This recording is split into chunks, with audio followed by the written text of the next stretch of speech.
மருந்தினை போன்றவை பெற்றவர் போற்றும் புகழுரைகள்.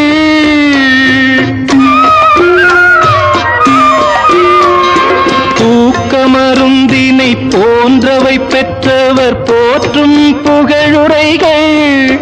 நோய் தீர்க்கும் மருந்தினை போன்றவை கற்றவர் கூறும் அறிவுரைகள்.